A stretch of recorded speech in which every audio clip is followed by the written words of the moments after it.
امام فخر الدین رازی نے لکھا ہے، سینکڑوں سال پہلے کے مفسر، اب تو لوگ سارا کچھ کھاتے میں ڈال دیتے ہیں نا کچھ مخصوص لوگوں کی۔ امام فخر الدین رازی نے لکھا، دیکھیں بات بڑی سادی سی ہے، لیکن حضرت ابوبکر صدیق کا بھی اپنا ذائقہ ہے۔ حضور نے انگوٹھی دی، کہا جاؤ اس انگوٹھی پہ نا اللہ کا نام لکھوا لاؤ۔ پہلے یہ بتائیے کہ چھوٹے چھوٹے کام اتنے بڑے بڑے لوگوں کو بھی بتائے جاتے ہیں؟ یہاں تو پانی پلانے کے لیے اور بندہ ہوتا ہے، اور جو تھوڑا سیانا ہوتا ہے وہ کہتا ہے یہ میری ڈیوٹی تو نہیں نا، میں تو صاحب ہوں، مجھے تو خود میں آیا ہوں مجھے پانی پلایا جائے، آپ یہ کیا کہہ رہے ہیں میں پانی پلاؤں؟ حضرت ابوبکر صدیق رضی اللہ تعالیٰ عنہ کو نبی پاک کام بتاتے تھے، اپنے ذاتی چھوٹے کام جو کوئی بچہ بھی کر کے آ سکتا ہے، لیکن یہ بھی میرے محبوب کی محبت ہے، فرمایا جو میری ذات کے تعلق سے کام ہوگا وہ میرا ابو بکر ہی کر کے آئے گا۔ جناب صدیق اکبر کو انگوٹھی دی، فرمایا جاؤ اس پہ اللہ کا نام لکھوا لاؤ۔ امام فخر الدین رازی نے لکھا ہے، جناب صدیق اکبر گئے، کہتے ہیں میں نے لکھنے والے سے کہا کہ اللہ کا نام لکھ دو، پھر میری طبیعت نے گوارا نہ کیا کہ صرف اللہ کا لکھاؤں، میں نے کہا یار اس طرح کرو ساتھ میرے مصطفیٰ کا بھی لکھ دو۔ حضور کا حکم کیا ہے؟ تو حضرت ابوبکر کیا کہتے ہیں؟ یہاں لوگوں کو بڑا شکوہ ہے، کہتے ہیں آپ جناب بڑھا کے حضور کی شانے بے، اتنی بات کہو جتنی ہے، حد میں رکھو۔ اور میں نے کہا بیوقوف، تو حضور کی حد بتا دے نا، ہم وہیں تک رہ جائیں گے۔ بالغ العلا بے کمال ہی، کشف الدجا بے جمال، حسنت جمیع خصال، صلو علیہ وآلہ۔ تو حد بتا، ہم حد تک رہیں گے۔ نبی پاک صلی اللہ علیہ وسلم نے کہا میرا نام لکھو، اللہ کا نام لکھواؤ۔ جناب صدیق اکبر نے ساتھ حضور کا بھی لکھوا لیا۔ واپس لائے نا، حضور کو انگوٹھی دی تو اس پہ لکھا تھا اللہ، محمد اور ابو بکر۔ تو حضور نے فرمایا ابو بکر یہ یار یہ تو نے کیا کیا ہے؟ میں نے کہا تھا اللہ کا لکھوا لا، تو میرا بھی لکھوا لایا اپنا بھی۔ جناب صدیق اکبر چونک گئے۔ امام فخر الدین رازی نے لکھا چونکے، عرض کرنے لگے یا رسول اللہ میں نے آپ کا نام تو لکھوایا ہے، میری طبیعت گوارا نہیں کرتی تھی کہ اللہ کا ہو اور آپ کا نہ ہو، خدا کا ذکر کرے ذکر مصطفیٰ نہ کرے، ہمارے منہ میں ہو ایسی زبان خدا نہ کرے۔ کہا حضور اللہ کا نام تو آپ نے کہا تھا اور میں نے ساتھ گوارا نہیں کیا کہ آپ کا نہ ہو، تو میں نے لکھوا لیا ہے، باقی اپنا میں نے نہیں لکھوایا حضور، واللہ میں نے نہیں لکھوایا۔ محبوب ابھی بات سو نہیں رہے تھے کہ جبریل امین حاضر ہو گئے، عرض کرنے لگے یا رسول اللہ رب فرماتا ہے ابو بکر گوارا نہیں کرتا کہ میرے نام سے آپ کا نام جدا ہو، تو رب گوارا نہیں کرتا کہ آپ کے نام سے ابو بکر کا نام جدا ہو، لہذا ابو بکر نے آپ کا لکھوایا ہے اور ابو بکر کا رب کریم نے لکھوا دیا ہے۔ تو بھائی محبت جب یہ روپ اختیار کرتی ہے تو اعلیٰ حضرت پھر بول اٹھتے ہیں، فرماتے ہیں اگر مصطفیٰ جیسا پیر کوئی نہیں تو پھر ابو بکر جیسا مرید بھی کوئی نہیں۔ حضرت ابو بکر صدیق سے کسی نے پوچھا آپ کی پسند کیا ہے؟ کہنے لگے ایک میری پسند یہ ہے کہ میری بیٹی مصطفیٰ کے گھر میں جائے اور حضور کی نوکری کرتی رہے، اور یا ابو بکر دوسری، فرمایا دوسری پسند یہ ہے کہ رب مجھے مال دیتا رہے اور میں محبوب کے قدموں پہ قربان کرتا رہوں، تو تیسری، فرمایا تیسری پسند یہ ہے کہ النظر الی وجہ رسول اللہ، حضور بیٹھے رہیں اور میں حضور کے چہرے کا دیدار کرتا رہوں، یہ میری پسند۔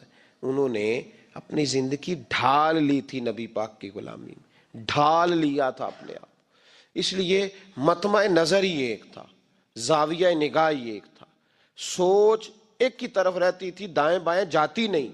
میرے بھائی جب محبت خالص کرنی ہے تو میرے اسا فرمایا کرتے تھے کسی نے حضور کا عشق سیکھنا ہے تو جناب صدیق اکبر سے سیکھے، ان سے سیکھو حضور سے محبت کس طرح کرنی، انہوں نے غلامی کس طرح کا انداز۔ ایک دن بیٹھے بیٹھے نا ایسے مسجد میں بیٹھے ہوئے تھے تو اچانک اٹھے، ہوش مند آدمی تھے، دانا آدمی تھے، بڑی ڈیوٹی کرنے اٹھے، تو جو ملک شام کی طرف رستہ جاتا تھا نا مدینے کا، اس رستے جانے لگے۔ امیر المومنین حضرت ابو بکر صدیق جاتے جا رہے ہیں، تھوڑی دیر گزری تو کچھ صحابہ نے کہا حضور آپ کدھر جا رہے ہیں؟ ہم بھی پیچھے پیچھے، کدھر جانا ہے؟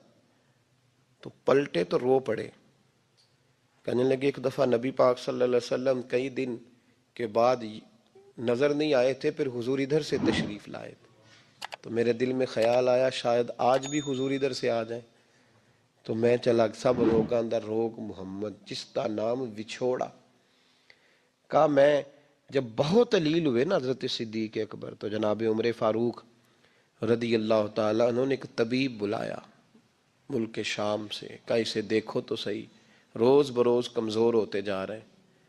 تو طبیب دیکھ کے کہنے لگا مرض تو کوئی نہیں، لیکن ان کا دل بے چین ہے، ان کی روح پریشان ہے، یہ کسی سے بچھڑے ہوئے لگتے ہیں۔ تو حضرت عمر کہنے لگے صدیق کیا بات ہے یار، کس سے بچھڑے ہو؟ تو جناب ابو بکر نے آنکھ کھول کے دیکھا، فرمایا تجھے تو جیسے پتہ ہی نہیں، تمہیں تو جیسے خبر ہی نہیں۔ تو حضرت عمر بھی رو پڑے، بھائی محبت کی تو ٹوٹ کے کی۔ نبی پاک صلی اللہ علیہ وسلم کے ساتھ ان کی وفاؤں کا رشتہ رہا تو پھر حد درجے کا رہا، ہر چیز قربان کی۔ یہ جو لوگ سوچ سمجھ کے چلتے ہیں نا، وہ بیچارے اپنے ذائقے کھو بیٹھتے ہیں سارے۔ حضرت صدیق اکبر رضی اللہ تعالیٰ عنہ کی زندگی بتاتی ہے کہ حضور کی غلامی کرو تو کھل کے کرو، ڈٹ کے کرو۔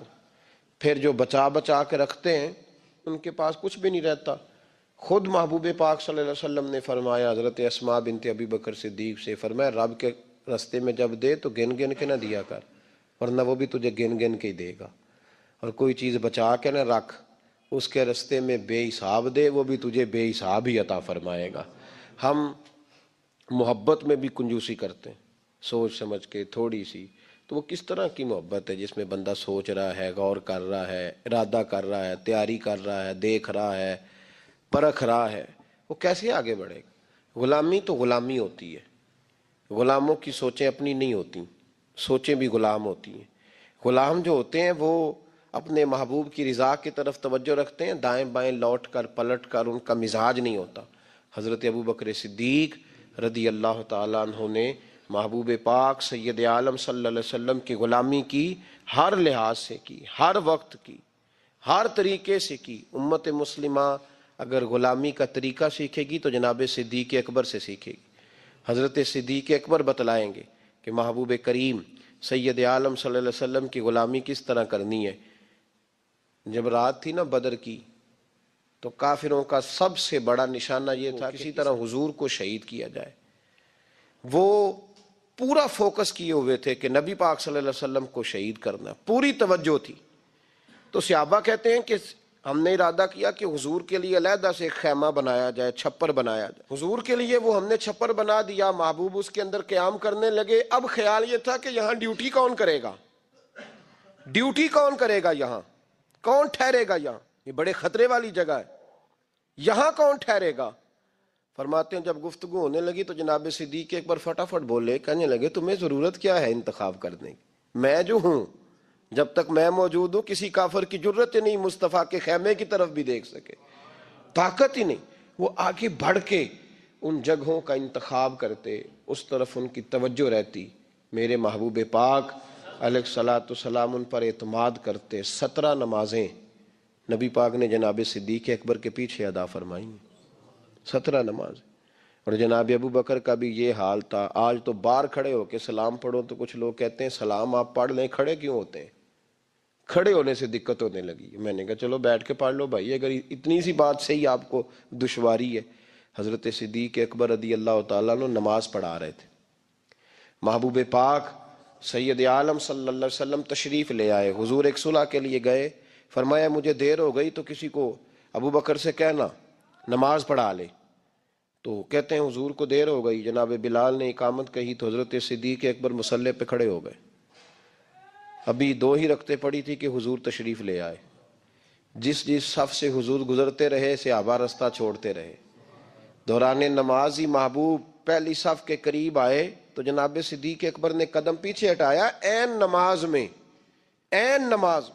حضور نے فرمایا ابو بکر مکمل کرو نماز، پھر قدم ہٹایا، تیسری دفعہ پھر کہا، پھر قدم ہٹایا، جناب صدیق اکبر پیچھے ہٹ گئے۔ محبوب نے نماز مکمل کرائی اور فرمایا میں نے جب کہا تھا مکمل کراؤ تو کیوں نہیں کرائی؟ تو کیا خوبصورت انداز ہے۔ کہنے لگے یا رسول اللہ اب ابو قحافہ کے بیٹی کی اتنی جرت تو نہیں نا کہ مصطفیٰ کا امام ہی بن جائے، اتنی جرت تو نہیں نا۔ تو عزیز یاد رکھیں حضرت ابو بکر صدیق نے حضور کی تعظیم کی، نبی پاک کا ادب کیا۔ وہ جو لوگ کہتے ہیں نا زیادہ قریب رہنے سے محبت کم ہو جاتی ہے، حضرت صدیق اکبر نے اس فلسفے کو بھی غلط ثابت کر دیا۔ انہوں نے ثابت کیا ہے کہ محبت خالص ہونی چاہیے، کئی دفعہ بندہ جتنا قریب جاتا جاتا ہے محبت اتنی زیادہ بڑھتی جاتی ہے. شرط ہے کہ یہ خالص ہو، اس میں اخلاص ہو، تصنع نہ ہو، بناوٹ نہ ہو، ریاکاری نہ ہو، ملاوٹ نہ ہو اس کے اندر. ایک دن نبی پاک صلی اللہ علیہ وسلم حضرت ابو ہریرہ اور دیگر بیٹھے تھے تو محبوب علیہ الصلوۃ والسلام نے فرمایا بھئی ذرا نا وقفے سے ملا کرو، محبت بڑھتی ہے. وقفے سے ملا کرو. قدر کھو دیتا ہے یہ ہر روز کا آنا جانا، بڑی دلچسپ ہوتی ہیں بے ترتیب ملاقاتیں. تو کہا ذرا وقفے سے ملا کرو، محبت بڑھتی ہے. تو ٹھیک ہے یا رسول اللہ صلی اللہ علیہ وسلم. تو حضرت ابو بکر صدیق بھی ایک دن پورا نہ آئے. جب بات ہو رہی تھی وہ بھی بیٹھے ہوئے تھے مجمع میں، ایک دن پورا نہ آئے. اگلی صبح حضور نے پوچھا ابو بکر کہاں تھے؟ عرض کی حضور آپ نے ہی تو کہا تھا وقفے سے ملا کریں. فرمایا وہ دوسروں کے لیے کہا تھا، تیرے لیے نہیں کہا تھا. تو روز ملا کر، پابندی سے ملا کر، توجہ سے ملا کر. وہ تیرے لیے بات نہیں کہی، وہ کوئی اور ہے. جو قریب رہیں تو قدر کم ہوتی ہے. ابو بکر صدیق تو محبوب کے ساتھ مکے میں بھی ساتھ، بدر میں بھی، احد میں بھی، غار ثور میں بھی. اور دیکھیے 1400 سال ہونے کے ہیں وہ مزار میں بھی مصطفیٰ کے ساتھ ہی آرام کر رہے ہیں. تو وہاں بھی ساتھ ہے. پانی پرن سہیلیاں رنگا رنگ کڑے، اسی تے پریا اس دا جانیے جس دا توڑ چڑھے. تو وہ کم لوگ ہوتے ہیں، وہ لوگ زیادہ خوب نہیں ہوتے کہ جو قریب آئے تو قدر کم کر دی. حضرت ابو بکر صدیق نے فلسفہ بیان کیا ہے کہ پیار صحیح کرنا، یہ کوئی مطلب نہیں کہ قریب رہو گے تو قدر کم ہو جائے گی. محبت خالص کرنا. اللہ کے رسول صلی اللہ علیہ وسلم غار ثور میں موجود ہیں، ساتھ سیدنا صدیق اکبر رضی اللہ تعالیٰ عنہ. کفار جو گرفتار کرنے والے تھے، پیچھے لگے ہوئے تھے، وہ غار ثور کے دروازے تک آ گئے. جس طرح ڈاکٹر بول دیتا ہے، وہ کہہ دیتا ہے کہ اب جناب مشکل ہے، اگلے ہفتے آپ چلے جائیں گے. تو وہ جو کمزور لوگ ہیں انہوں نے اگلے ہفتے کیا جانا ہوتا ہے، وہ جب ڈاکٹر بتاتا ہے اسی وقت ہی فوت ہو جاتے ہیں. وہ کہتے ہیں اگلا ہفتہ تو لیٹ ہے، اسی وقت ہی سمیٹ لیتے ہیں سامان سفر. اور کچھ لوگ ایسے تھے، ڈاکٹر نے کہا کہ جناب آپ کی رپورٹس بتاتی ہیں کہ آپ بہت جلدی چلے جائیں گے. تو انہوں نے کہا جناب آپ جو کہہ رہے ہیں اپنے علم کے مطابق کہہ رہے ہیں، پر ہونا تو وہ ہے جو میرا رب کریم چاہے گا. یہ وہ جذبات ہیں جو ہمیں رسول کریم علیہ السلام نے عطا فرمائے. دیکھو حضرت ابو بکر صدیق رضی اللہ تعالیٰ عنہ کے ساتھ حضور غار ثور میں موجود ہے. کفار جو گرفتار کرنے والے ہیں وہ دروازے تک آ گئے، بالکل دروازے تک. جناب صدیق اکبر رضی اللہ تعالیٰ عنہ ان کو دیکھ کر تھوڑا سا گھبرائے، اپنے لیے نہیں، ذات مصطفیٰ کے لیے گھبرائے، کہیں حضور کو کوئی تکلیف نہ پہنچ جائے. تھوڑا گھبرائے، یا رسول اللہ وہ تو قریب آ گئے، اور اگر انہوں نے پیروں کی جانب جھک کر دیکھا تو وہ تو ہمیں دیکھ لیں گے. بالکل سرانے پہنچ گئے، یہ آ گئے، کھڑے ہو گئے، اور درمیان میں پردہ کیا ہے؟ مکڑی کا جالا. اور مکڑی کا جالا پھونک سے بھی اڑ جاتا ہے، تو مکڑی کا جالا بیچ میں. حضور وہ تو پہنچ گئے، ذرا جھک کر کے دیکھیں گے تو وہ تو ہمیں پکڑ لیں گے. اب یہ وقت تربیت ہے، اور وہ تربیت جو محبوب نے اپنے اس عظیم صحابی کی فرمائی، اس تربیت کو میرے رب کریم نے قرآن مجید میں بیان فرمایا. حضور فرماتے ہیں، رب فرماتا ہے کہ فرمایا محبوب نے، فرمایا لا تحزن، ابو بکر گھبرانا. یہ ایک موقع ہوتا ہے جب انسان کو گھیر لیتی ہیں مشکلات چاروں جانب سے، اور جو بھی آتا ہے وہ اسے مایوس ہی کرتا ہے. لیکن حالات کے سہمے ہوئے لوگوں کو بتا دو، حالات بدل جاتے ہیں، ایک جیسے نہیں رہتے. کہا لا تحزن، ابو بکر گھبرانا. کیوں؟ ہماری فوجیں آ کے انہیں پکڑ لیں گی، یا اندر ہمارے پاس کوئی ایسا اسلحہ موجود ہے کہ ہم ان پر چھوڑ دیں گے تو یہ مر جائیں گے. لا تحزن، ابو بکر گھبرائیے مت. کیوں نہ گھبرائیے؟ اس لیے کہ ان اللہ معنا، بے شک اللہ ہمارے ساتھ ہے. جن کے ساتھ رب ہو انہیں گھبرانا نہیں چاہیے. انہیں گھبرانا، یہ جو مسلح کی قوت ہوتی ہے، یہ دعا کی طاقت ہوتی ہے، دعا صلاح المومن، یہ جو قوت ہوتی ہے انسان کے پاس، یہ جو اس کے پاس ہتھیار ہوتا ہے کہ آج رات منا لوں گا میرا رب کرم فرما دے گا، یہ جو اس کے پاس قوت ہوتی ہے یہ اسے کمزور نہیں پڑنے دیتی، اسے طاقتور رکھتی. تو حضور نے افکار کے اندر یہ حسن پیدا کیا، لوگوں کو بتلایا کہ بجائے اس کے کہ تم کوئی چور رستہ تلاش کرو، کوئی سیاست کرنے کی کوشش کرو، تم کوئی ایسی راہ اختیار کرو جو تمہیں محسوس ہو کہ درست نہیں ہے، اس رستے نہ چلو، بلکہ تم اپنے رب کو منانے والے رستے پہ چلو۔ اور ترمذی شریف میں حدیث ہے، حضرت انس بن مالک رضی اللہ تعالیٰ عنہ فرمانے لگے کہ کریم محبوب علیہ السلام فرماتے ہیں کہ اپنے دکھڑے دنیا داروں کو نہ بتانا، سیٹھوں، نوابوں، چودھریوں، چاپلوسی کرنے کی ضرورت کوئی نہیں، اپنے دکھڑے دنیا داروں کو نہ بتانا ورنہ اللہ تمہیں کبھی غنی نہیں فرمائے گا۔ فرمایا اپنے دکھ اپنے رب کریم کی بارگاہ میں عرض کرنا، جلدی یا دیر سے اللہ تمہیں لوگوں سے بے نیاز کر دے گا۔ تربیت فرمائی۔ ہم لوگوں نے تیزی سے اپنے آپ کو کمزور کیا ہے، توجہ کا مرکز دنیا دار۔ وہ اکبر الہآبادی نے کہا تھا کہ مصیبت میں بھی اب یاد خدا ہم کو نہیں آتی، دعا منہ سے نہ نکلی جیبوں سے عرضیاں نکلی۔ اب بھی نہ لوگ درخواستیں جمع کراتے ہیں، دعائیں نہیں کرتے۔ تو بھائی ایک تو یہ کہ توحید باری تعالیٰ کے بارے میں اصل نظریات، افکار کا حسن، پاکیزگی اور آپ کا اپنے رب کی جانب پورا توجہ کرنا۔ ہمارے ہاں اب تو خیر کرامتیں فیس بک پہ آتی ہیں اور لوگ اس کا سوال بھی بڑا تگڑا کر کے کرتے ہیں، اور جو بچے چھوٹے موٹے ہماری طرح طالب علم ہوتے ہیں، کچھ کتابیں پڑھنے والے دین کے، وہ کئی دفعہ الجھ جاتے ہیں کہ اب اس کو ٹیلی کیسے کریں، ساتھ کیسے جوڑیں۔ ایسی کرامتیں اور کرامت بیان کرنا بھی لوگوں نے ذمہ داری سمجھ لیا ہے، حالانکہ جڑے محرم راز حقیقت دے وہ تے راز حقیقت کھول دے ہی نہیں، اے جنہ ویکھیا نہیں او کرن گلاں، جنہ ویکھ لیا او تے بول دے ہی نہیں، تو بات ہی نہیں کرتے۔ تو کرامت نا جوڑ جاڑ کے نا کہیں فٹ کی جاتی ہے۔ آپ کو بخاری مسلم میں حدیث ملے گی، کوئی بھی ایسی اوہام پرستی، کوئی بھی ایسا نظریہ، کوئی بھی ایسی بات جو ذہن کو منتشر کرے، یعنی ابھی تک لوگ کہہ دیتے ہیں ہمارے کہ وہ کالی بلی رستہ کاٹ گئی تھی، تو معاملہ بڑا، میں ملتان شریف پہنچا تو مجھے وہاں ایک میرے سنگی کہنے لگے، بڑا پرانا ان سے ربط ہے، کہنے لگے کہ میں نے آج نہ تجربہ کیا ہے، ویسے واقعی کالی بلی رستہ کاٹی ہے تو مشکل ہو گئی ہے۔ میں نے انہیں کہا کہ آپ کا تجربہ سجدہ صاحب کا محتاج ہے، آپ کو دوبارہ سے تجربہ کرنا چاہیے۔ خدا کے بندے، کالی بلی رستہ کاٹ جائے تو مشکل ہوتی ہے، تو میرا تو سارے رستے، کئی کالی گاڑیاں رستہ کاٹ گئی، اب کیا کیا جائے؟ یہ کمزوری ہے، افکار میں کمزوری نہیں پیدا کریں، کچا پن نہ پیدا کریں، آپ مضبوطی لائیں۔ بخاری مسلم میں آپ کو حدیث ملے گی، سرور کائنات علیہ السلام کے صاحبزادے جناب ابراہیم علیہ السلام وصال فرما گئے، اور کیفیت یہ تھی کہ انہوں نے حضور کی مقدس گود میں آخری سانس لیا، داڑھی مبارک محبوب کی آنسوؤں سے بھر گئی۔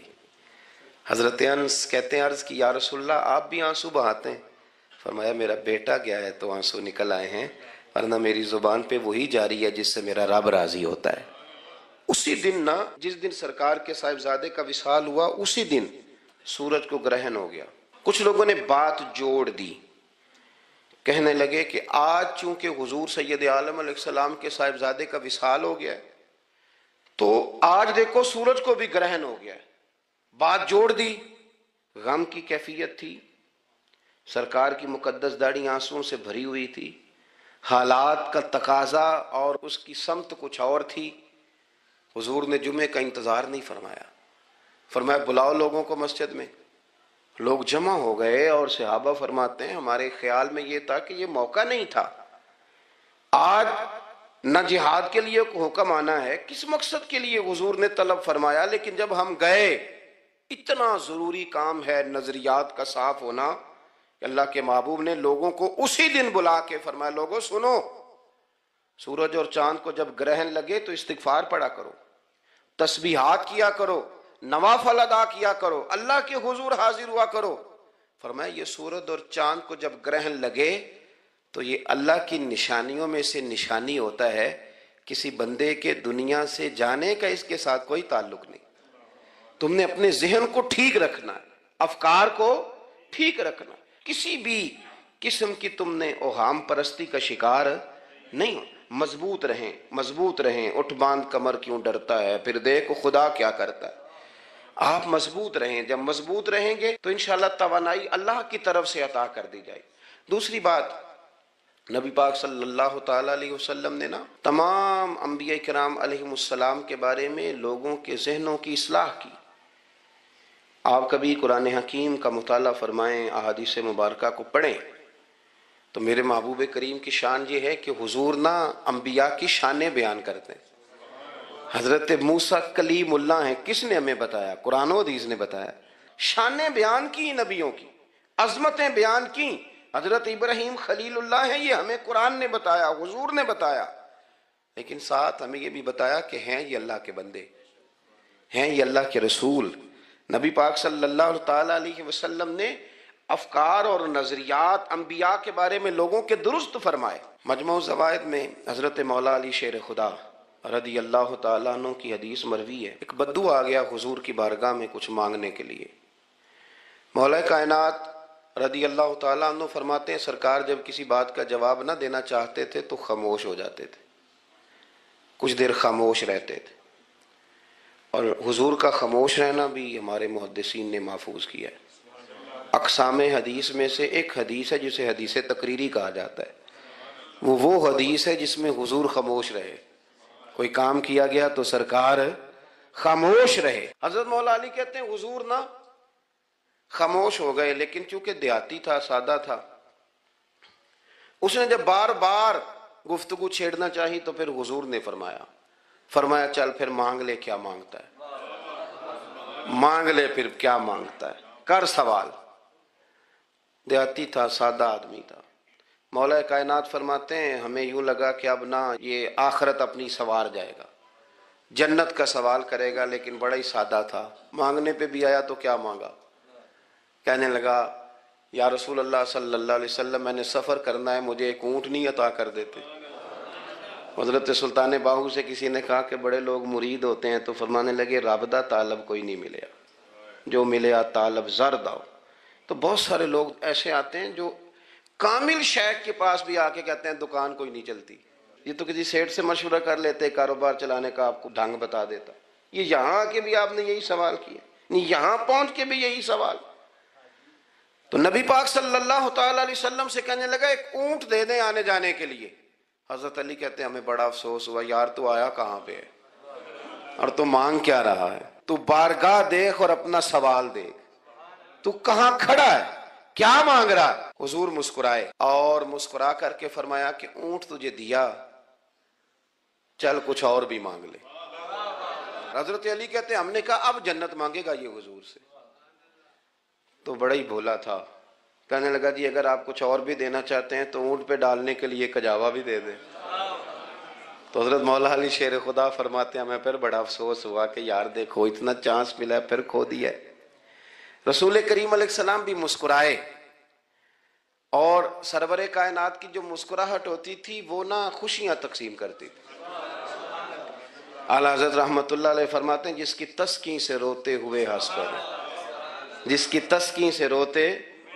اب یہاں سوال پیدا ہوتا تھا کہ پھر اس مسکراہٹ کے لیے تو انتظار کرنا پڑتا ہوگا کہ حضور مسکرائیں تو روتے ہوئے ہنسیں، تو اگلا شعر بھی ہے اور جواب بھی ہے۔ فرمانے لگے جس کی تسکین سے روتے ہوئے ہنس پڑیں اس تبسم کی عادت پہ لاکھوں سلام۔ یہ تو عادت ہے حضور کی، یہ تو عادت ہے مسکراتے رہنا۔ تو حضور بھی زیر لب مسکرائے۔ تیسری دفعہ میرے کریم نے پھر فرمایا چل مانگ لے کچھ، تجھے ایک چانس اور دیتے ہیں۔ پر مولا کائنات فرماتے ہیں بڑا ہی بھولا تھا، تیسرا چانس ملا، گویا گولڈن چانس ملا، لیکن پھر بھی وہیں کا وہیں رہ گیا۔ کہنے لگا ٹھیک ہے اگر آپ کچھ اور بھی دینا چاہتے ہیں تو میرا سفر لمبا ہے، آنے جانے کا خرچہ بھی دے دے۔ اللہ اکبر۔ اب حضور عقائد کی بابت بتانے لگے کہ رسالت کے بارے میں، محبوب کے بارے میں عقیدہ کیسا ہونا چاہیے۔ تو حضور علیہ السلام فرمانے لگے تجھ سے تو وہ بنی اسرائیل کی بڑھیا ہی اچھی تھی۔ یا رسول اللہ صلی اللہ علیہ وسلم کون سی؟ تو حضور فرمانے لگے جناب موسیٰ علیہ السلام کو حکم ہوا ہجرت کریں، تو آپ جانے لگے، تو پھر ارشاد خداوندی ہوا کہ جہاں حضرت یوسف علیہ السلام مدفون ہے، آپ کا مزار پر انوار ہے، اگر آپ کو جانا ہے تو پھر ان کے تابوت کو بھی آپ نکال کر کے ساتھ لے جائیں۔ حضرت سیدنا موسیٰ علیہ الصلوۃ والسلام نے لوگوں سے پوچھا تمہیں پتہ ہے جناب یوسف کا مزار کہاں ہے؟ کسی کو نہیں پتا. ایک بوڑھی اماں ہے ضعیف العمر، اس کو خبر ہے. حضرت موسیٰ علیہ السلام نے اس سے کہا اماں تو بتائے گی کہ حضرت یوسف کا مزار کہاں ہے؟ تو کہنے لگی بتاؤں گی پر مفت نہیں بتاؤں گی. یہ حضور بیان کر رہے ہیں، بتاؤں گی پر فری میں نہیں بتاؤں گی، میں نا مفت تھوڑی بتاؤں گی. فرمایا چل تو اپنی قیمت بتا بتانے کی. تو کہنے لگی میں اس شرط پہ جناب یوسف کے مزار کا پتہ بتاؤں گی کہ آپ مجھے جنت میں وہ والا گھر دیں گے جس کے پڑوسی جناب موسیٰ علیہ السلام ہو. آپ کے پڑوس میں گھر چاہیے. تجھ سے تجھی کو مانگ کے میں نے مانگ لی ساری کائنات. وہ والا مکان چاہیے جس کے پڑوسی آپ ہوں. تو حضرت موسیٰ کلیم فرمانے لگے اماں چل جنت مانگ، تو نبیوں کے قریب مکان مانگ رہی ہے، وہ تو بڑا اونچا درجہ ہوگا، تو بڑی دور پہنچ گئی، اتنی بڑی سوسائٹی میں پلاٹ مانگ لیا، وہاں پہنچ گئی. تو بوڑھی کہنے لگی ٹھیک ہے پھر اگر یہ معاملہ ہے تو پھر ختم ہو گئی بات. اگر آپ نہیں بتاتے تو جائے میں بھی نہیں پتہ بتاتی. یا وہ اڑ گئی، ٹھہر گئی. اور اڑی بھی کس طرح؟ یہ بھی میرے اللہ کی توفیق. میری طلب بھی تو تیرے کرم کا صدقہ ہے، میری طلب بھی تو تیرے کرم کا صدقہ ہے. یہ پاؤں اٹھتے نہیں بلکہ یہ اٹھائے جاتے ہیں. تو وہ کہنے لگی میں نہیں پھر بتاتی، آپ کسی اور سے پوچھ لیں. جناب موسیٰ خاموش ہوئے تو ارشاد خدا بندی ہوا کلیم اپنے پڑوس میں مکان دینے کا وعدہ آپ کر لیں اور مکان انہیں میں عطا کر دوں گا. تو حضور سید عالم صلی اللہ تعالی علیہ وسلم نے اس بدو کی موجودگی میں تربیت فرمائی صحابہ کی. یہ چیزیں بھی حضور نے عطا فرمائی. لیکن جب تمہیں کہا جائے مانگو تو پھر یہ کریم رسول کا دروازہ ہے. مانگیں گے مانگے جائیں گے اور منہ مانگی پائیں گے. سرکار میں نہ لا ہے نہ حاجت اگر کی.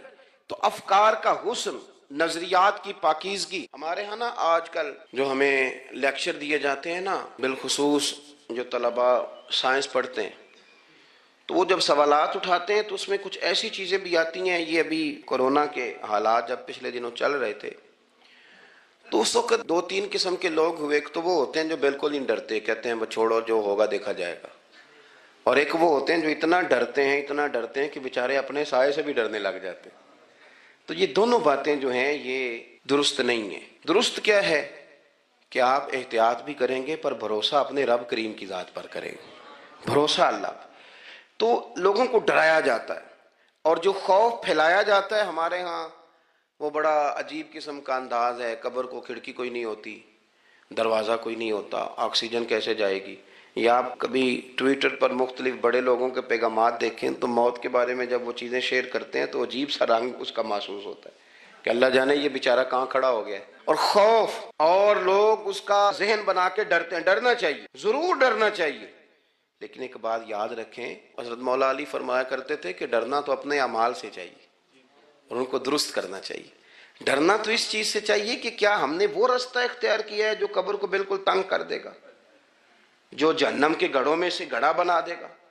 اگر وہ رستہ ہے اور اس پر آپ چلے ہوئے ہیں، آپ سخت ہو گئے ہیں، آپ نے سوچنا چھوڑ دیا ہے، آپ نے حقوق العباد کے معاملے کو ترک کر دیا ہے، آپ اپنی طبیعت کے لحاظ سے لوگوں کو ستانا مشغلہ بنا بیٹھے، آپ حلال حرام کی تمیز چھوڑ گئے، نگاہوں کی صفائی سے لے کر رزق حلال کو پیٹ میں لے جانے تک اگر غیر محتاط ہو گئے تو پھر تو خوف کھائیں. لیکن یہاں ان نظریات کی بابت جو حضور نے ہماری تربیت فرمائی، تو حضور نے ہمیں یہ نہیں فرمایا کہ میرا مومن ہو تو تم اسے کھڈے میں چھوڑ آؤ گے، ہو زندگی تقوی اور محتاط رہ کر گزارنے والا اور تم اسے کھڈے میں چھوڑ آؤ. یہ نہیں ہے، بلکہ فرمایا جو میرے مومن کی قبر ہوتی ہے روضہ من ریاض الجنہ، وہ تم اسے نا کھڈے میں نہیں چھوڑ کے آئے، باغ میں چھوڑ کے آئے ہو. آپ باغ کا تصور کریں پھر قبر کو سوچیں. نہیں، باغ میں چھوڑ کے، اور باغ بھی معمولی نہیں، جنت کے باغوں میں سے باغ، جنت کی کیاریوں میں سے روضہ من ریاض الجنہ. اب ذرا اس اینگل سے آپ اپنی قبر کو سوچیں، اس رویے کے ساتھ کہ اگر قبر آپ کی جنت کا باغ ہے تو باغ میں جاتے بندہ ڈرتا تو نہیں، اور باغ اتنا حسین ہے کہ جس میں پہلی آنکھ کھلے گی تو پہلی نظر اٹھے گی تو مدینے والے محبوب کا چہرہ نور نظر آئے گا.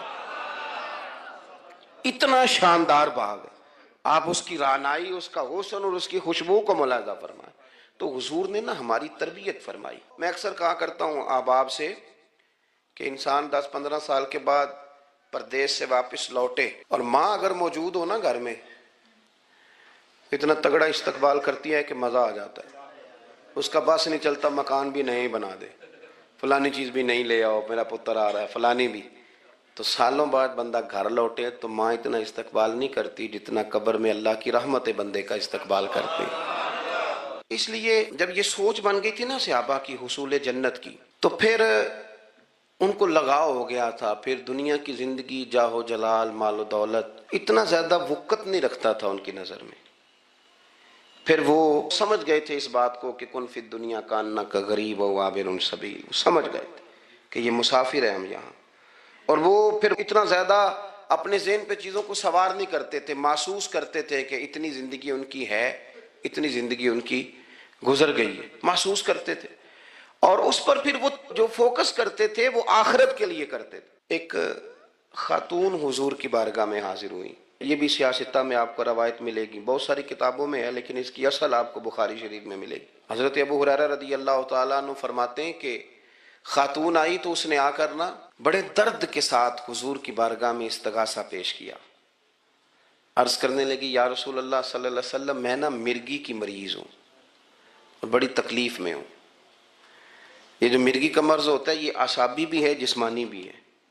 ذہن کو کنٹرول کرتا ہے اور انسان جسمانی طور پر بھی بالکل اس وقت جب دورہ ہوتا ہے مفلوج ہو جاتا ہے، ذہنی طور پر بھی خوشی غمی آنا جانا دشوار ہو جاتا ہے انسان کے لیے. تو وہ خاتون عرض کرتی ہے یا رسول اللہ صلی اللہ علیہ وسلم مجھے مرگی ہے، کریم آپ دعا فرمائیں رب مجھے شفا عطا کر دے.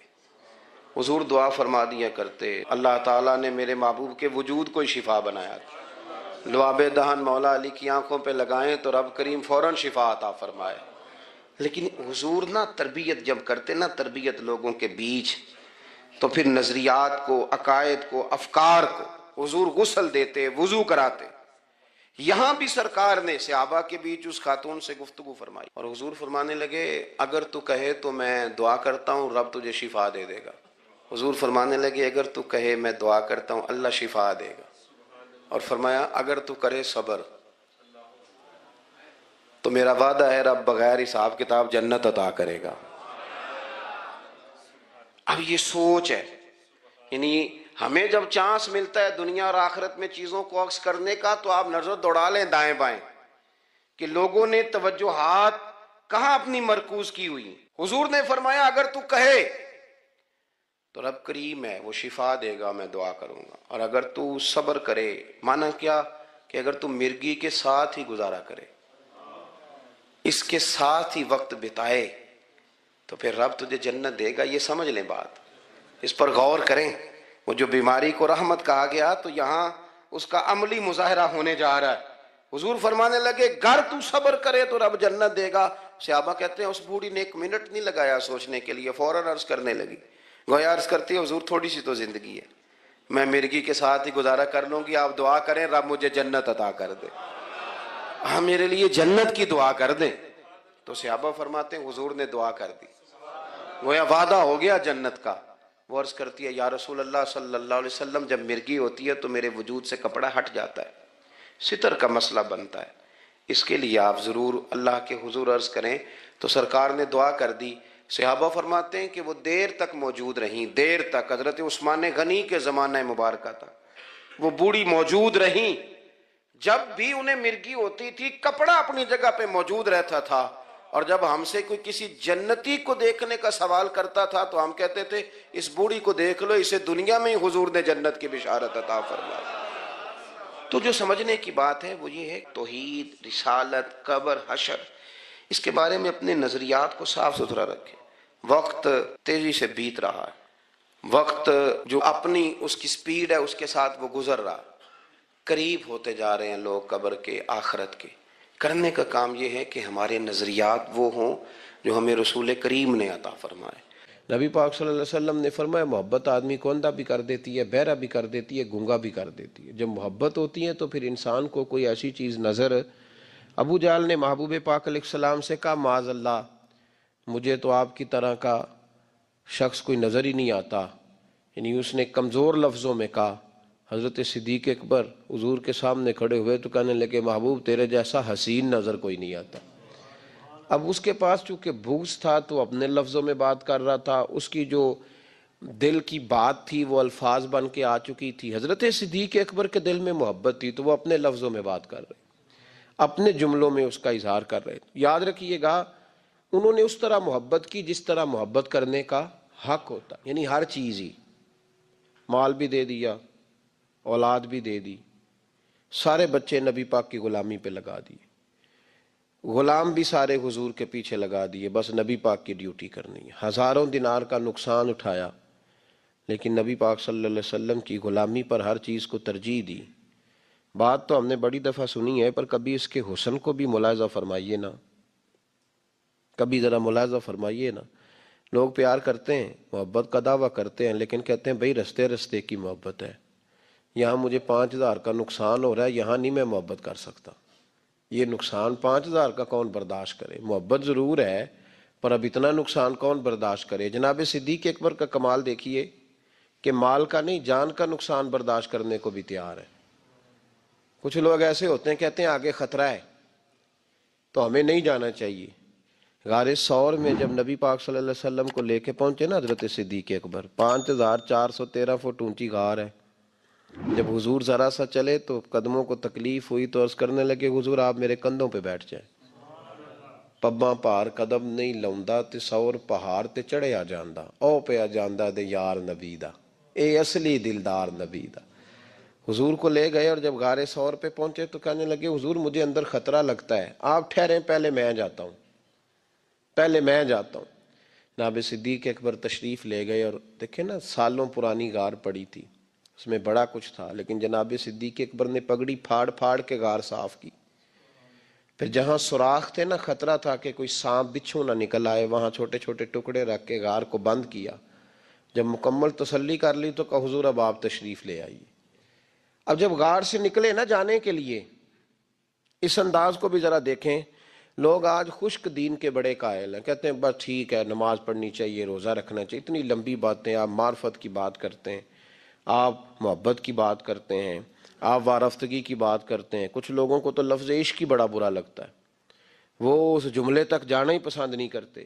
وہ خدا کے بندو یہ بھی تو انداز دیکھو نا صحابہ کا، جب نبی کریم سید عالم صلی اللہ علیہ وسلم کو لے کے وہ نکلے نا غار ثور سے تو حضور کے ساتھ ساتھ چل رہے تھے، تو کبھی نبی پاک کے آگے جاتے تھے، کبھی حضور کے پیچھے، کبھی دائیں کبھی بائیں۔ تو محبوب کو پتہ ہے، پھر بھی پوچھا ابو بکر یہ کیا کر رہے ہو؟ تو عرض کرنے لگے حضور مجھے شک ہے کہ کافر طاق میں چاہتا ہوں اگر آگے سے تیر آئے تو وہ بھی میرے سینے پہ لگ جائے، پھر مجھے خیال آتا ہے ہو سکتا ہے پیچھے سے آ جائے تو پیچھے ہٹتا ہوں کہ اگر پیچھے سے کوئی نیزہ آئے تو وہ بھی مجھے ہی لگ جائے، کوئی دائیں سے آئے تو وہ بھی مجھے ہی لگ جائے، کوئی بائیں سے آئے تو مجھے لگ جائے۔ طبیعت نہیں چاہتی کہ آپ کو ذرا سی بھی تکلیف پہنچے۔ یہ ذائقہ جب نبی پاک کے لیے لوگوں کے دلوں میں پیدا ہوتا ہے تو پھر اللہ تبارک و تعالی دین کی روشنی روح تک عطا فرما دے۔ ہم نا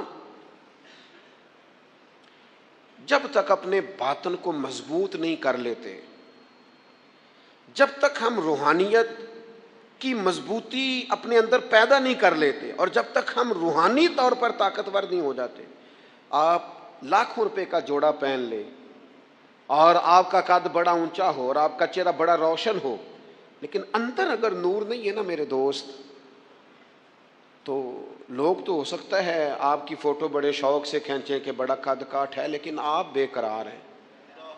آپ کو پتہ ہے کہ اس مہنگے لباس کے اندر میرا دم گھٹ رہا ہے، آپ کو محسوس ہوتا ہے کہ اس کشادہ مکان کے اندر بھی مجھے بے قراری محسوس ہوتی، آپ اپنے اندر ایک عجیب سی تکلیف محسوس کرتے ہیں۔ لیکن اگر آپ کا باطن مضبوط ہو جائے، اللہ پہ بھروسہ ہو جائے، زندگی اس کی بارگاہ میں جھکنے والی ہو جائے، رسول پاک کے دروازے کی گدا بن کے بندہ جینا شروع کر دے، آپ یقین کریں سادے کپڑوں کے اندر بھی کئی دفعہ بندہ محسوس کرتا ہے یار میرا لباس تھوڑا سا سستا ہے، پر اللہ تعالیٰ نے جو مجھے ایمان عطا کیا ہے وہ سب سے زیادہ مہنگی چیز ہے، وہ سب سے زیادہ طاقتور چیز ہے۔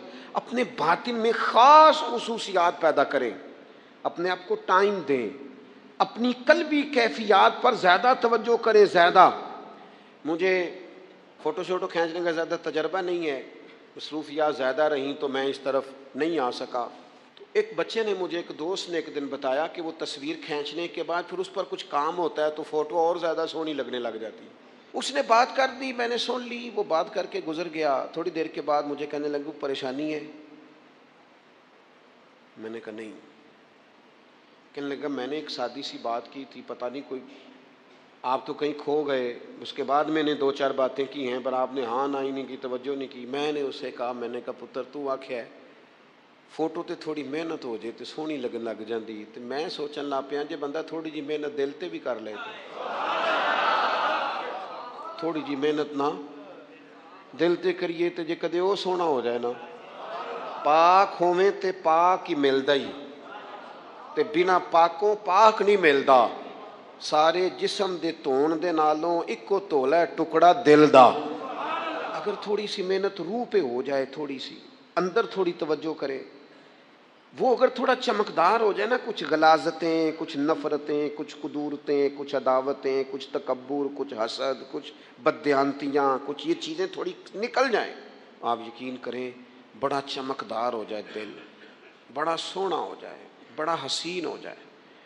یہ باطن ٹھیک ہو جائے نا تو اللہ کی ساری مخلوق حسین لگنے لگ جاتی ہے۔ بندے کو نا کچھ عجیب سی کیفیات سے اللہ مالا مال کرتا ہے، اسے کوئی اللہ تعالیٰ ایسا انشراح صدر دیتا ہے، دل کو ایسا ٹھنڈا کرتا ہے، سکون نصیب ہو جاتا ہے۔ نبی اکرم نور مجسم شفیع معظم صلی اللہ تعالیٰ علیہ وآلہ وسلم سے پوچھا گیا، یا رسول اللہ ایمان کیا ہے؟ ایک کیفیت کا نام ہے نا، ایمان کی صورت تو نہیں ہوتی، ایمان کا روپ تو نہیں ہوتا، وہ مجسم شکل میں تو نہیں ہوتا، ایک باطنی کیفیت ہے نا۔ یا رسول اللہ صلی اللہ تعالیٰ علیہ وسلم آپ سب سے اعلیٰ اس کا معیار آپ ہی جانتے، کریم بتا دیجئے، بندہ نوازی فرمائیے ایمان کیا ہے؟ تو نبی اکرم صلی اللہ تعالیٰ علیہ وسلم نے فرمایا جب تمہاری نیکی تمہیں خوش کرنے لگے اور جب تمہارا گناہ تمہیں غمگین کرنے لگے تو مطلب یہ ہے کہ تم مومن ہو۔ اور اگر گناہ کر کے بھی تم غمگین نہیں ہوتے، تکبر کر کے بھی تم غمگین نہیں، حسد کر کے بھی غمگین نہیں، حرام کھا کے بھی غمگین نہیں، لوگوں کا دل توڑ کے بھی غمگین نہیں، کسی کے حق پہ قبضہ کر کے بھی تمہیں غم کوئی نہیں، بہت سارے لوگوں کو بیوقوف سمجھ کر، نادان سمجھ کر، احمق کہہ کر، جاہل کہہ کر، عزتیں اتار کر بھی تم غمگین نہیں ہوتے، تو اس کا مطلب ہے تم نے معیار ایمان کو نہیں پایا۔ حضور فرمانے لگے نیکی خوش کرے اور گناہ تجھے غمگین کرے۔ آپ یقین کریں اب نہیں کرتا لوگوں کو گناہ غمگین، لوگ کسی بندے کا دل توڑ کے، اس کی عزت اتار کے، اسے پریشان کر کے، جھڑک کے کہتے ہیں آیا تھا بندہ سنائیا میں نے 4، وہ تو نے گناہ کر کے اب تو بتا رہا ہے، کسی کو ڈانٹ ڈپٹ کے دل توڑ کے کہانیاں سنا رہا ہے، چلاکیاں کر کے اور تیزیاں دکھا کے، یہ تو بندہ مومن کی شان نہیں ہے۔ میرے کریم نے تو فرمایا نیکی تجھے سکون دے، اور جب تو گناہ کر کے غمگین ہو تو اس کا مطلب ہے تم مومن ہو۔ تو فوراً عرض کی یا رسول اللہ پھر بتا دے گناہ کیا ہوتا ہے؟ تو حضور فرمانے لگے جو چیز تیرے دل میں کھٹکے وہی تو گناہ ہے۔ وہ جو چبھ رہی ہے نا، مومن کے دل میں غلطی چبھتی ہے، کھٹکتی ہے، اسے پریشان کرتی ہے یہ غلطی، اگر وہ چبھتی ہے تو پھر اس کا مطلب ہے وہ گناہ ہے۔ آج کل نا لوگوں نے گناہ کو گناہ سمجھنا چھوڑ دیا ہے۔ کسی نے کہا تھا جنوں کا نام خرد رکھ دیا، خرد کا جنوں، جو چاہے آپ کا حسن کرشمہ ساز کرے، آپ جو چاہیں نام رکھیں، جو آپ کی طبیعت آئے آپ وہ کام کریں، آپ اپنی مرضی سے نیکی اور بدی کا معیار قائم کر لیں، یہ ٹھیک نہیں ہے۔ اللہ کے رسول صلی اللہ تعالی علیہ وسلم نے جو آئینہ ایک بندہ مومن کے لیے بنایا ہے، اس آئینے کو ہمیشہ برقرار رکھا جائے، اپنے اندر وہ علامات تلاش کی جائیں جو ایمان کے بعد مومن کے اندر تبدیلیاں آتی ہیں، قلبی طور پر، روحانی طور پر، اخلاقی طور پر. میں دیکھتا ہوں آج کل نا ہمارے ہاں سب سے زیادہ جس چیز کا فقدان ہے وہ محبت ہے. ہمارے لہجے، ہمارا انداز، ہمارا طریقہ، ہمارا اٹھنا بیٹھنا، اس کے اندر نا محبت نہیں. ہم نا لہجے الفت والے نہیں، مزاج محبت والا. کسی جگہ یار کوئی چلو پنجابی بندے ہیں، ایک دیسی گل تو سنانے میں مزہ آئے گا. وہ ایک جگہ نا کہیں ہم بیٹھے تھے ایک دفعہ، تو کسی شخص نے کسی سے کوئی لینی دینی تھی چیز، تو اس نے بات کی. تو آپ کو پتہ ہے وہ ریٹ لینے والا بہت زیادہ مانگ لیتا ہے اور دینے والا کوشش کرتا ہے صفر سے شروع کروں، نیچے سے ریٹ دیتا ہے. اس نے کوئی بات کی، ریٹ تھوڑا بتایا تو سامنے والا ناراض ہو گیا. کہنے لگا تو کس طرح کا بندہ ہے، کنج دی گل کی تھی. اب یہ جو ریٹ لگانے والا تھا اس نے بڑا حسین بات کی، وہ بندہ جواب میں بڑے غصے میں آ گیا. اس نے تلخ لب و لہجہ، لگتا تھا تھوڑی دیر کے بعد اٹھ پڑے گا، گریبان تامے گا. تو ہنس کے کہنے لگا یار وہ لینا دینا تے مقدر آندا ہے، گل تے پیار نال کر. میں نہ جناب شاعر مزاج آدمی نہ کئی دفعہ پورا فدا ہو جاتا ہے. میرا دل کرے اس بندے کے ہاتھ چوم لو، اس نے کمال بات. اس نے کہا لینا دینا تے گل تے پیار نال کر یار، 2 گھڑیاں دا بہن ہے، ذرا پیار سے بات کر.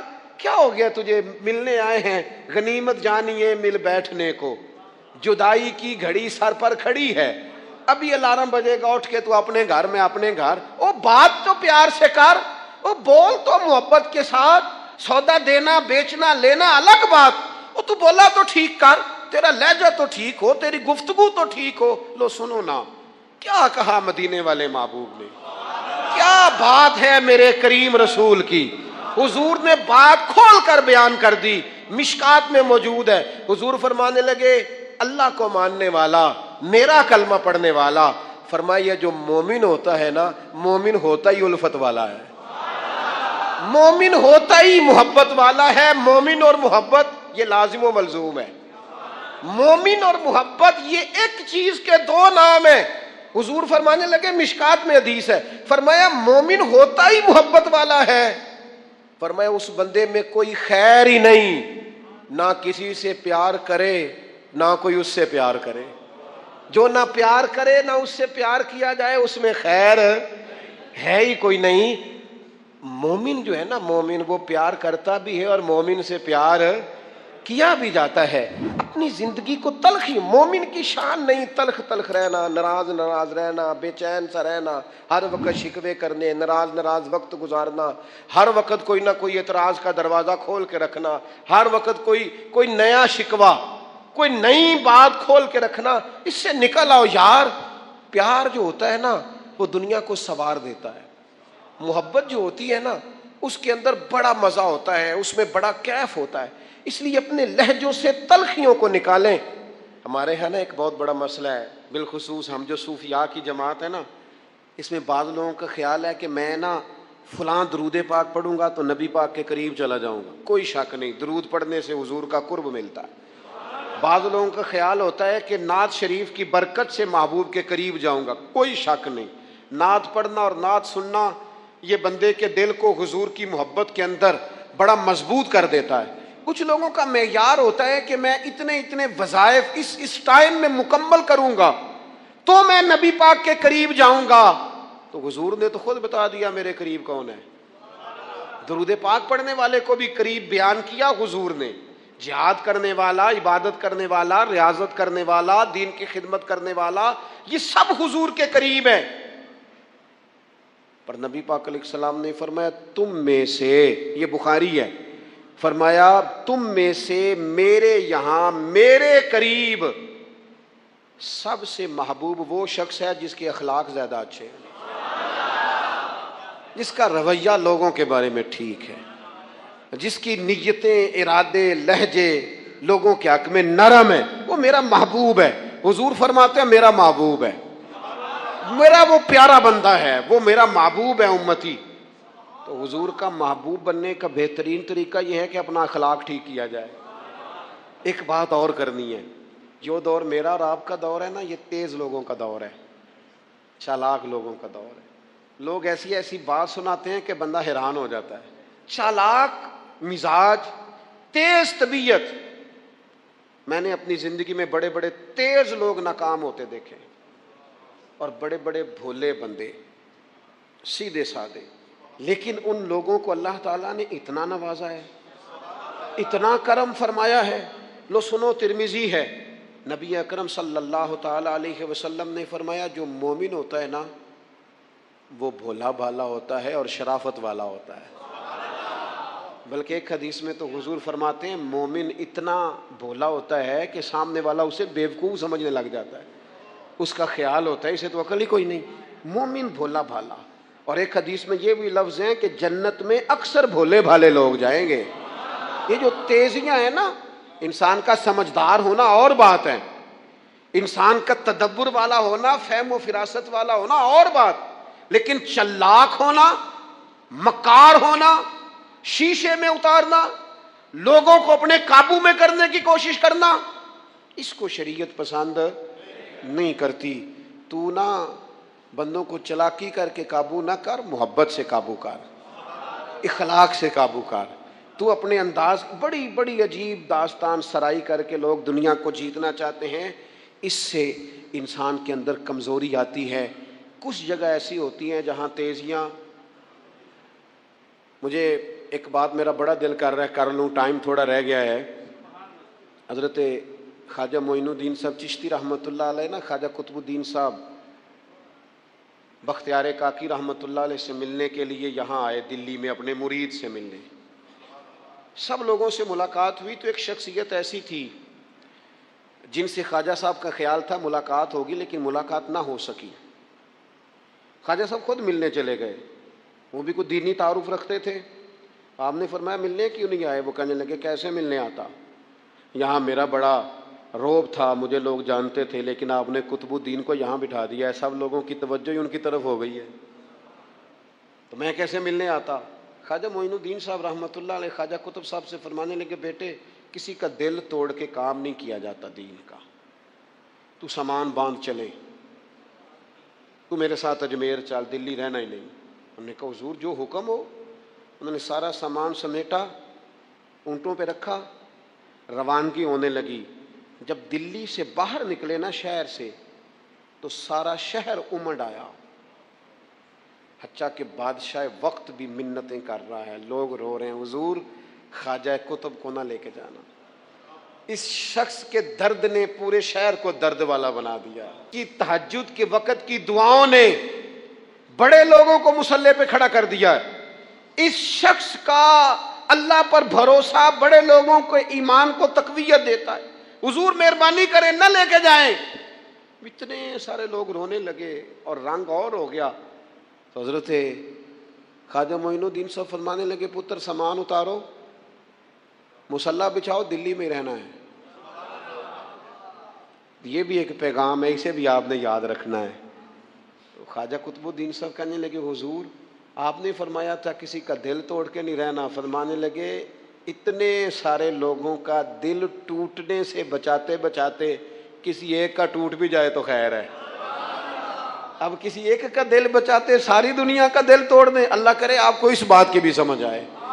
ہم نا بعض اوقات کسی ایک کا دل بچاتے، ایک کا، صرف اپنا گھر بچاتے ساری دنیا توڑنے لگے ہو. صرف ایک شخص کی رضا کی خاطر ساری دنیا کو توڑ دو گے. ایسا نہ کرنا اپنی زندگی میں. یہ مت دیکھنا کہ کسی ایک دو تین بندوں کے نفع کے لیے امت کا، قوم کا، ملت کا نقصان کر دو. یہ کام کبھی نہ کرنا. ذاتی مفادات کو ہمیشہ چھوڑ کے قومی، دینی اور ملی مفادات کو مقدم رکھنا. جو لوگ قومی مفادات کی بات کرتے ہیں نا وہ لوگ دنیا کے اندر خیر بانٹا کرتے ہیں، لیکن ہم اکا دکا چند ایک لوگوں کی خوشنودی کے لیے پوری ملتوں کو تباہ کرتے ہیں. یہ کام کبھی نہ کرنا. اللہ ہمیں سمجھنے کی توفیق عطا فرمائے.